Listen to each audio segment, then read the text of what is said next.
I found something that should have stayed buried.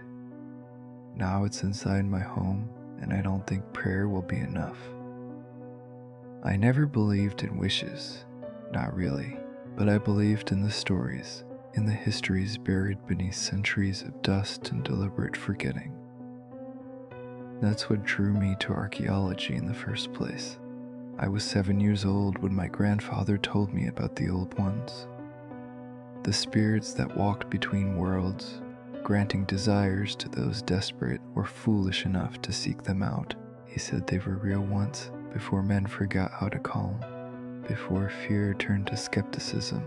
I spent my childhood chasing those whispers through books my parents didn't know I was reading, through forums that disappeared overnight, through the marginal notes of banned texts I found in estate sale.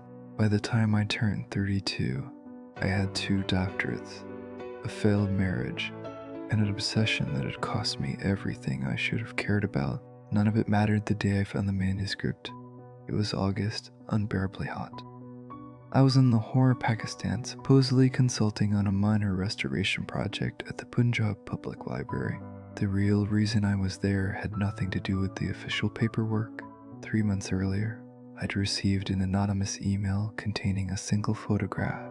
The image showed a fragment of text, photographed poorly in dim light, but unmistakable to anyone who knew what to look for. The Latin was wrong. Not medieval wrong. Not Renaissance wrong. Something older. Something that predated the structure I'd spent 15 years studying. The email contained no message, just the photo and a set of coordinates that led to the library's restricted basement archive. I bragged my way past 2 security checkpoints with American cash and a story about researching colonial-era documentation. The basement smelled like mildew and decay, like something had died down there and been left to rot into the concrete. The shelving units were older than the building itself, repurposed from some forgotten institution, their wood swollen and split from decades of moisture. I worked through the shelves methodically, ignoring the official catalogs, looking for irregularities, space that didn't match the inventory, sections that seemed deliberately neglected. I found it 4 hours in, wedged behind a false backing in a unit near the eastern wall.